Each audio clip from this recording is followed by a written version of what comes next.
नमस्कार कृषक मित्रों, कृषक मित्र के एक और नए ब्लॉग में आपका बहुत बहुत स्वागत है।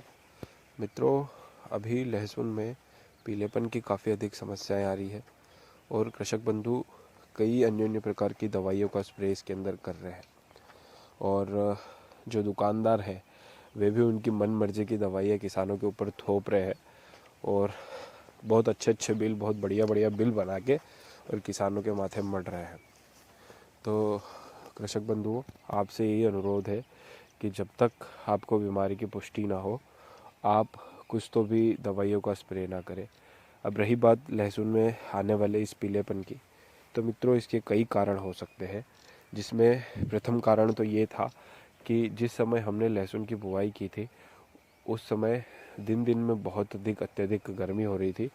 उससे भी हमारी फसल को मौसम अनुकूल ना होते हुए उसको भी समस्या आ रही थी। दूसरा ये है कि हम गर्मी को देखते हुए उसकी बहुत अत्यधिक सिंचाई कर रहे थे, तो अत्यधिक नमी के कारण भी ऐसा हो सकता है। इंसेक्ट के अटैक भी हो सकते हैं। निमोटोड्स की आजकल बहुत समस्या आ रही है, निमोटोड्स की वजह से भी हो सकता है। तो निमोटोड्स के लिए भी आपको यदि अगर दवाइयाँ आप ले रहे हैं तो उन दवाइयों से कुछ फ़र्क पड़ना नहीं है। वो कुछ समय के लिए हो सकता है क्योर हो जाए, परंतु वो वापस से अटैक करेगा आपकी फसल के ऊपर। यदि आपकी फसल में निमोटोड्स लग गया है तो थोड़े दिन के लिए वो हो सकता है बाहर चला जाए, लेकिन वो वापस से आ जाएगा। उसका कोई ट्रीटमेंट रसायन के माध्यम से नहीं है। तो मित्रों, आज हम लोग बात करेंगे कि आप किस प्रकार से कम खर्च में अपनी फसल को अच्छे से पैदा कर सकते हैं। मित्रों, ये किसी भी प्रकार की दवाई का कोई मतलब प्रचार नहीं है, आप इसे अन्यथा ना लें। ये सिर्फ एक जानकारी के हिसाब से मैं आपको बता रहा हूँ कि जो मैं प्रयोग कर रहा हूँ उसी को आपको आपके सामने शेयर कर रहा हूँ।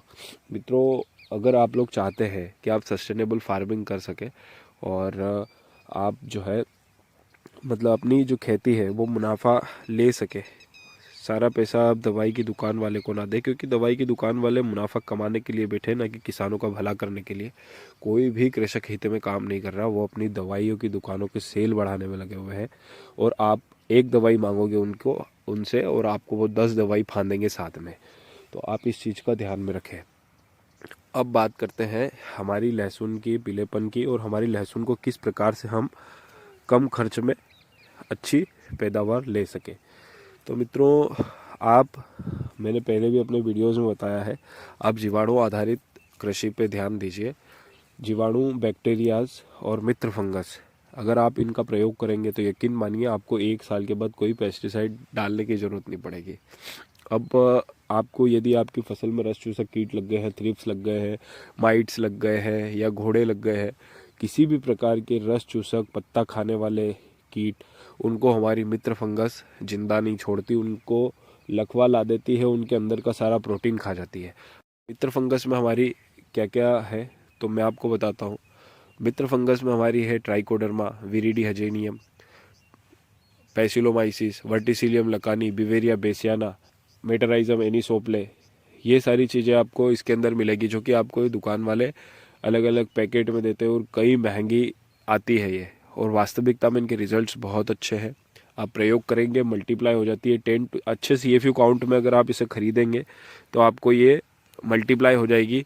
एक बार आप मल्टीप्लाई करो, पूरे वर्ष भर आप इसका प्रयोग कर सकते हैं। नीचे यदि आपको फर्टिलाइज़र देना है अपनी फसल में, या आपने फर्टिलाइज़र दिया है और फसल को लग नहीं रहा है, तो उसके लिए हमारे हैं मित्र बैक्टीरिया।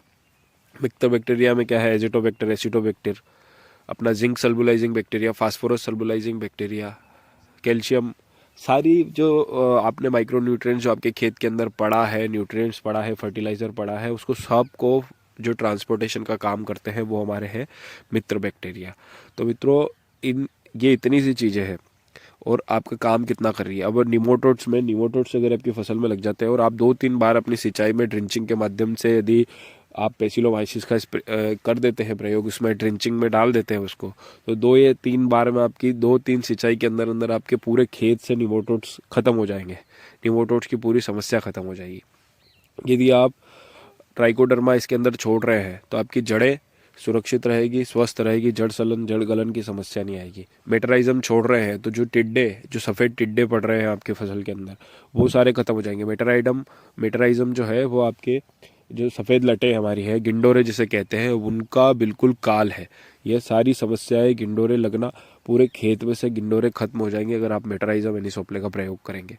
तो मित्रों, ये सारी चीज़ें हैं जो प्रकृति ने हमें दी है और इनको सॉर्ट किया है। यदि आप लोग चाहते हैं कि आप बनाना चाहते हैं और यदि आप हमारे क्षेत्र में आसपास कहीं रहते हैं तो कमेंट कर दीजिएगा। मेरे यहाँ से आप सिस्टर कल्चर ले जा करके अपने यहाँ पे बनाइए, कोई शुल्क नहीं है, फ्री में मैं आपको सिस्टर कल्चर दूंगा, कोई भी पैसा मेरे यहाँ से नहीं लगेगा आपका। और आपको बनाने का पूरा तरीका, स्प्रे करने का पूरा तरीका भी मैं आपको बता दूंगा। तो मित्रों, दवाइयों पे व्यर्थ खर्च ना करें, बचे इन दवाइयों की दुकानों वालों से, ये किसानों का हित नहीं चाहते हैं। तो यदि आपको सिस्टर कल्चर, मदर कल्चर की आवश्यकता है कि फंगस यदि आपकी फसल में लग जाती है तो आप हमारे मित्र फंगस का स्प्रे करिए। किसी भी प्रकार की मित्र फंगस जो आपकी फसल को नुकसान करती है, जो आपकी दुश्मन फंगस है, उसको मित्र फंगस जो है ख़त्म कर देती है। तो किसी भी प्रकार की फंगस को हमारी मित्र फंगस का स्प्रे करेंगे आप तो सब प्रकार के कीड़े, रस चूसक कीट, सब चीज़ें, जितनी भी फंगस है जो आपकी फसल को ख़राब करती है, वो सारी ख़त्म हो जाएगी। नीचे आपको जो फर्टिलाइज़र आपने बेसल डोज में दिया होगा या फर्टिलाइज़र देते हैं, वो लगता नहीं है क्योंकि वो केमिकल बॉन्डिंग के साथ आता है। यदि आप उसकी केमिकल बॉन्डिंग तोड़ते हैं, उसके बाद अगर आप फसल के अंदर डालते हैं, तब वो लगता है। तो ये सभी किसान कर नहीं पाते हैं, इसलिए आप अपने जो सिंचाई करते हैं उसके माध्यम से आप अपने मित्र बैक्टीरियाज को छोड़िए, जिसमें एजिटोबैक्टर, एसिटोबैक्टर, नाइट्रोजन उपलब्ध कराएगा। जब आपकी फसल को जिस चीज़ की आवश्यकता होगी वो उस समय में उसको उपलब्ध करा देगा। अब हमें पता नहीं हमारी फसल को किस समय में किस चीज़ की आवश्यकता है, परंतु जो प्रकृति है, जो बैक्टीरियाज है, उन्हें पता है कि आपकी फसल को किस समय पे किस चीज़ की आवश्यकता है। मित्रों, आपके जो खरपतवार के बीज आपके खेत के अंदर गिरे जाते हैं, वो वापस से अगली बार उगते हैं। उनको डिकम्पोज करने का काम करता है वेस्ट डिकम्पोज, जो हमारे इस कल्चर के अंदर है। उससे भी हम हमारी फसल में जो होने वाले खरपतवार है, जो कृषि अपशिष्ट पड़े हुए हैं, उनको भी हम लोग इससे नष्ट कर सकते हैं। तो मित्रों, आशा करता हूँ आपको वीडियो अच्छी लगी होगी। आपको यदि ये जानकारी अच्छी लगी हो तो लाइक करना, नहीं लगी हो तो कोई दिक्कत नहीं है। धन्यवाद।